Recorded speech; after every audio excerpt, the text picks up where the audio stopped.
تقریر کا آخری 5 منٹ، اور یہ سب سے اہم ہے۔ آج سے 1000 سال پہلے 430 ہجری کے آس پاس ایک بہت بڑے عالم دین گزرے جن کا نام تھا امام صابونی شافعی رحمۃ اللہ علیہ۔ عرب کے عالم تھے۔ 1000 سال پہلے انہوں نے ایک کتاب لکھی عقیدۃ السلف، یعنی اسلاف کے عقیدے۔ بڑے غور سے سنیں، اس میں لکھتے ہیں باب زیارت قبور النبی صلی اللہ تعالی علیہ وسلم، حضور اکرم صلی اللہ تعالی علیہ وسلم کے روض مبارک کی زیارت کا باب، chapter on visiting the grave of the prophet صلی اللہ علیہ وسلم۔ آج ہمارے سماج میں ایسے لوگ بھی گھومتے ہیں جو گوشت بھی کھاتے ہیں، قرآن شریف بھی پڑھتے ہیں، لمبی لمبی داڑیاں بھی رکھتے ہیں، لیکن کہتے نہیں جی حضور کے روضے پر مت جاؤ، کہتے ہیں کہ نہیں؟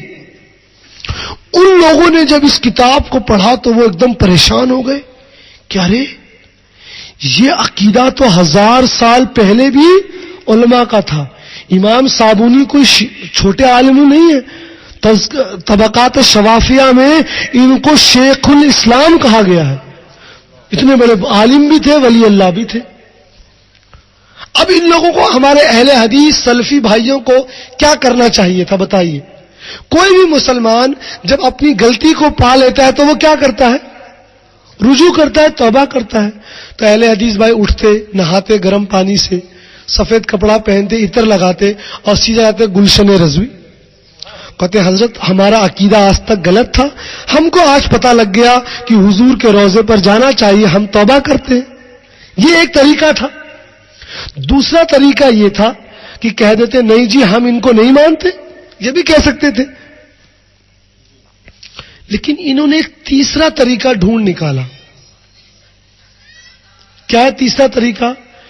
ان اہل حدیثوں نے جب اس کتاب کا نیا ایڈیشن شائع کیا، نیا نسخہ شائع کیا، تو غور سے سنیے، اصل عبارت تھی باب زیارت قبور النبی صلی اللہ علیہ وسلم، حضور کے قبر پر جانے کا باب۔ ان لوگوں نے اس کو بدل دیا اور نئے نسخے میں لکھ دیا باب زیارت مسجد النبی۔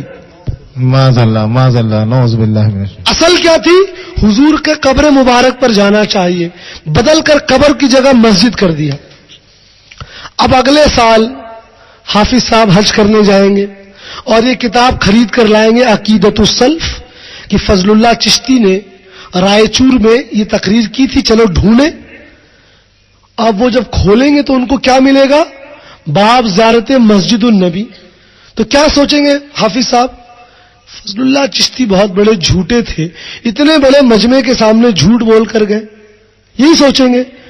بھائیوں، ہم نے اسی کو بچانے کے لیے جو اصل کتاب تھی، جو آج سے 20 سال پہلے چھپی تھی، اس کی فوٹو کھینچی ڈیجیٹل کیمرہ سے، سبحان اللہ، جس میں لکھا تھا باب زیارت قبور النبی، اور اہل حدیثوں نے جو جعلی نسخہ شائع کیا ہے جس میں لکھا ہے باب زیارت مسجد النبی، اس کی بھی فوٹو کھینچی، دونوں کو اگل بغل میں چھاپ دیا اور نیچے لکھا یہ گول مال کیا کر رہے ہو؟ سبحان اللہ۔ اللہ رسول کا ڈر نہیں ہے؟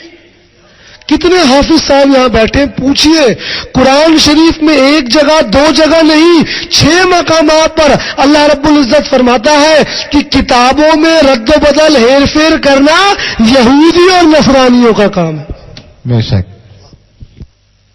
اگر ہم کسی نوجوان بچے کو یہ بتائیں گے تو اہل حدیث بولے گا نہیں جی یہ کتاب کہاں، دلیل لکھو، اسی لیے ہم نے چھاپ دیا فوٹو کھینچ کر، اور پہلا پیج بھی چھاپا کہ کہاں سے جعلی کتاب چھپی ہے، کس سال میں چھپی ہے، چھاپنے والے جو ہے ادارے کا نام بھی ہے، فون نمبر بھی ہے، اصلی کتاب کا بھی پہلا پیج چھاپ دیا کہ پتہ لگ جائے کہ آپ لوگ کیسے امت کو بانٹ رہے ہیں۔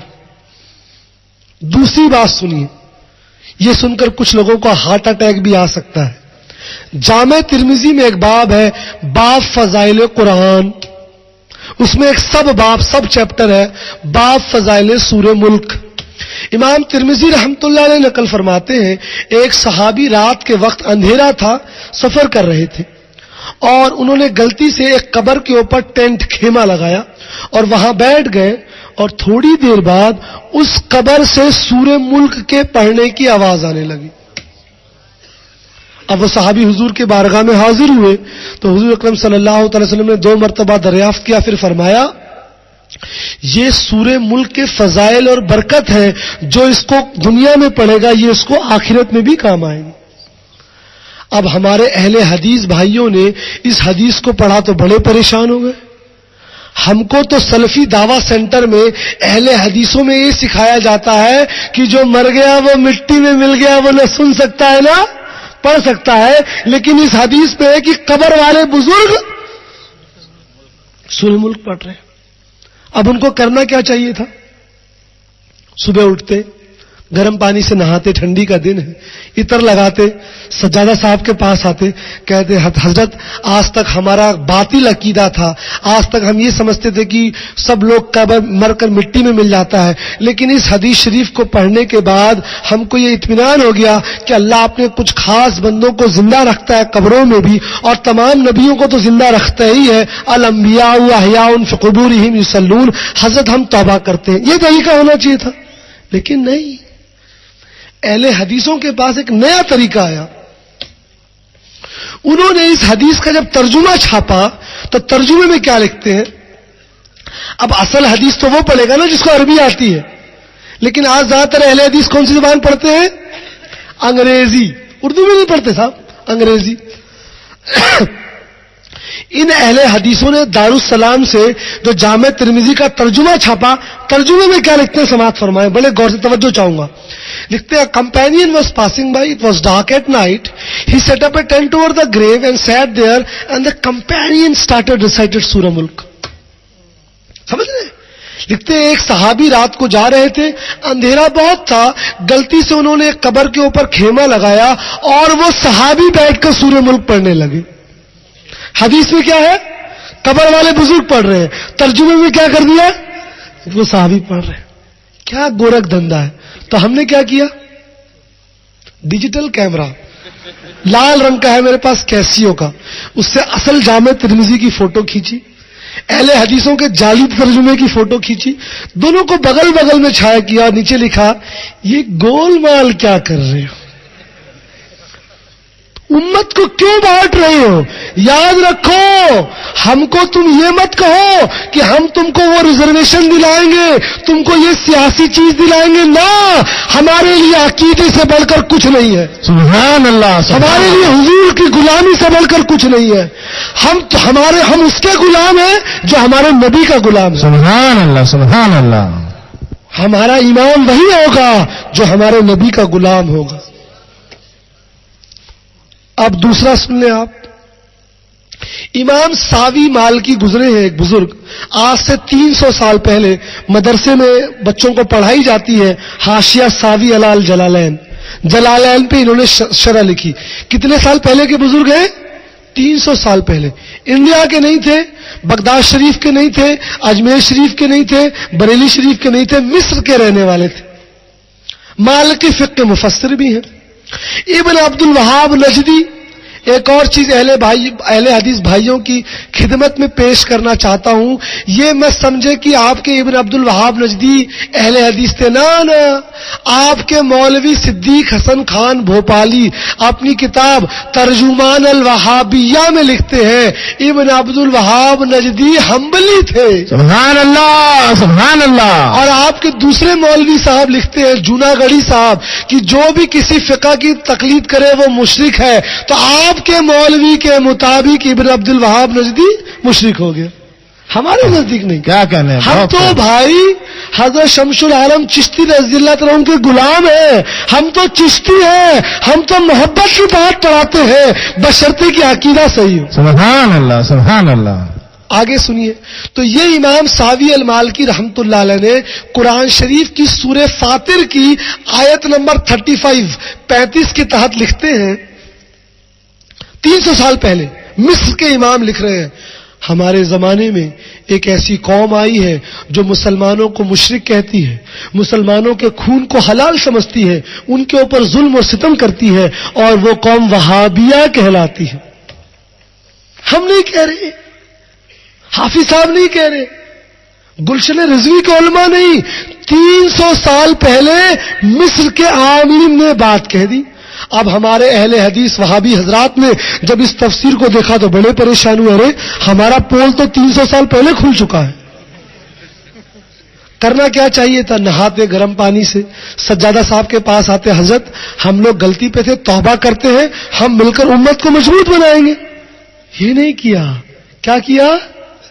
نئے نسخے میں یہ پوری عبارت اڑا دی۔ تو ہم نے کیا کیا بتائیے؟ ڈیجیٹل کیمرہ، کیسیو کا لال رنگ کا، اس سے اوریجنل تفسیر ساوی کی فوٹو کھینچی، اہل حدیثوں کے جعلی کی فوٹو کھینچی، دونوں کو اگل بغل میں چھاپا اور نیچے لکھا یہ گول مال کیا کر رہے ہو۔ بہت خوب، بہت خوب۔ آگے سنیے، یہ سب چوری تھی، یہ سب کیا تھی؟ اب ڈکیتی بتاتا ہوں۔ اللہ یہ سب چوری تھی، اور علماء کی اور جو مدرسے کے طلباء ان کی توجہ چاہوں گا۔ یہ ڈکیتی سنیے حضرت، بہت سنجیدہ بات، اہل حدیث حضرات بھی اس کو ریکارڈ کر لیں، اپنے مولوی صاحب لوگوں سے پوچھیں، اور ہر سنی نوجوان اس کو یاد کر لے، جب تک اس کا جواب اہل حدیث لے کے نہ لائے اس سے بات نہ کریں، بولے اس کا جواب لائیے۔ کیا بات ہے؟ ایک حدیث اس کو سن لیں، یہ ڈکیتی، یہ سب چوری تھی، اب ڈکیتی سنیے۔ حدیث کی ایک کتاب، اس کے بعد سوال جواب کا سیشن، یہ آخری بات۔ حدیث کی ایک کتاب ہے سنن نسائی، سیاستہ میں شامل ہے۔ اس میں امام نسائی رحمت اللہ علیہ ایک صحیح حدیث نقل کرتے ہیں۔ اچھا، اہل حدیث نوجوانوں کو ایک اور پریشانی ہے، زندگی میں حدیث کی قسمیں نہیں یاد کرتے، ذوف کی شرائط معلوم نہیں، تقریب التہذیب، تہذیب التہذیب، میزان الاعتدال کھول کے نہیں دیکھی ہوتی، ایک ہی پاٹھ یاد کرتے ہیں، جو حدیث ہمارے عقیدے کے خلاف ہو اس کو ضعیف بول کر پتلی گلی سے نکل لو۔ یہ حدیث بالکل صحیح ہے، کیا سنیں؟ کئی لوگوں کے راتوں کی نیند چلی جائے گی یہ سن کر۔ امام نسائی رحمت اللہ علیہ نقل فرماتے ہیں حدیث کہ حضور اکرم صلی اللہ تعالی علیہ وآلہ وصحبہ وسلم 2 سجدوں کے بیچ میں رفعدین کرتے۔ کیا کرتے؟ رفعدین سمجھتے ہیں نا، ہاتھ کو کانوں تک اٹھانا، 2 سجدوں کے بیچ میں۔ اب اہل حدیثوں سے جب میرا مناظرہ ہو میں یہ حدیث کھول کے پیش کر دوں کہ اس حدیث پہ آج کیوں نہیں آپ عمل کر رہے ہیں؟ اپنے آپ کو اہل حدیث کہتے ہیں نا، تو کل سے جوتا پہن کے نماز پڑھیے اور 2 سجدوں کے بیچ میں رفعدین کیجیے۔ یہ حدیث بالکل صحیح ہے، لیکن پوری دنیا میں کوئی اہل حدیث اس پہ عمل نہیں کرتا۔ اب میں جب پیش کروں 5 منٹ 6 منٹ 7 منٹ میں مناظرہ ختم ہو کے بھاگ جائے گا۔ تو ان لوگوں نے اپنے ہیڈ کوارٹر نجد لیٹر لکھا کہ فضل اللہ چشتی نے ایک حدیث پیش کی ہے کہ حضور اکرم صلی اللہ تعالی علیہ وآلہ وصحبہ وسلم اپنے 2 سجدوں کے بیچ میں رفعدین کرتے تھے۔ وہ ہم سے پوچھ رہے ہیں کہ ہم لوگ اس پہ کیوں نہیں عمل کرتے جب ہم اپنے آپ کو اہل حدیث کہتے ہیں۔ تو وہاں سے ان کو جواب بتایا گیا کہ یہ جواب دے دو کہ یہ حدیث منسوخ ہو چکی ہے۔ منسوخ سمجھ رہے ہیں کہ حضور اس کو اپنے زندگی مبارک کے شروع کے دنوں میں عمل کرتے تھے، بعد میں اس پہ عمل کرنا ناسخ منسوخ کا معاملہ ہے، چھوڑ دیا۔ تو آیا دیکھیے حضرت ہم اس حدیث کو مانتے ہیں، لیکن جس طرح حضور نے فرمایا میں نے تم کو قبروں پر جانے سے منع کیا تھا، اب جانے کی اجازت دیتا ہوں، یعنی شروع میں قبر پر جانا منع تھا، اب اجازت ہے۔ اسی طرح حضور اپنے زندگی مبارک کے شروع کے دنوں میں اپنے 2 سجدوں کے بیچ میں رفعدین کرتے، آخر میں چھوڑ دیا۔ میں نے کہا پھر تو مناظرہ ختم ہو گیا۔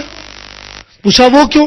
اور ہم حنفی بھی تو یہی کہتے ہیں کہ حضور نے آخری زمانے میں مکمل رفعدین چھوڑ دیا تھا، صرف 2 سجدوں کے بیچ والا نہیں، پورا وہ چھوڑ دیا۔ آپ بڑا پریشان کہہ رہے یہ تو اب میاں کی جوتی میاں کا سر ہو گیا۔ واپس ان سے اپنے نجد ہیڈ کوارٹر فون کیا کہ بھائی آپ نے جو جواب بتایا تھا وہ تو ہمارے خلاف ہو گیا۔ اب انہوں نے کیا کیا؟ تمام علماء اہل علم کی توجہ چاہوں گا، ان اہل حدیثوں نے اتنی گھنونی حرکت کی، آپ سنیں گے تو پریشان ہو جائیں گے۔ اب یہ حدیث تو بالکل صحیح تھی، ضعیف بول نہیں سکتے تھے. ان اہل حدیثوں نے جب سنن نسائی کا نیا نسخہ شائع کیا تو اس حدیث کو ضعیف بنانے کے لیے حدیث کی سند میں ایک راوی شعیب تھے جو سقہ راوی تھے، ان کو نکال کر اپنی طرف سے ایک اپنے گھر سے ایک صحیح ضعیف راوی کا نام ڈال دیا، حدیث بدل دی. تو اللہ رسول کا تو ڈر نہیں ہے. پیٹرو ڈالر پہ کام کرنا ہے تو اللہ رسول کا کہاں ڈر ہے؟ حدیث بدل دی صاحب. حدیث کو ضعیف بنانے کے لیے راوی کا نام بدل دیا. میں اس کو ڈکیتی اس لیے کہتا ہوں کہ بھائی متن تو سب لوگ پڑھتے ہیں، اچھے اچھے لوگ آج کے زمانے میں سند نہیں چیک کرتے ہیں، سند میں تحریف کی، اس لیے ڈکیتی بولتا ہوں. تو ہم نے کیا کیا؟ ڈیجیٹل کیمرہ کیسیو لال رنگ کا، اس سے سنن نسائی کی اوریجنل نسخے کی فوٹو کھینچی، اہل حدیثوں نے جو جعلی نسخہ شائع کیا ہے اس کی فوٹو کھینچی، دونوں کو اگل بغل میں چھاپ دیا اور نیچے لکھا اللہ رسول کا ڈر نہیں. یہ کیا گولمال کر رہے ہو؟ اور یہ تمام چیزیں ہم نے آپ کی خدمت میں اردو زبان میں تحریفات اور انگلش زبان میں فیبریکیشن نام سے پیش کی دی کہ جو اردو آتا ہے وہ دیکھے. یہ حوالے صرف بولنے کے نہیں، ہم نے اوریجنل سکین دیے ہیں کتابوں کے. سچ تو وہ ہے جو سر چڑھ کر بولے.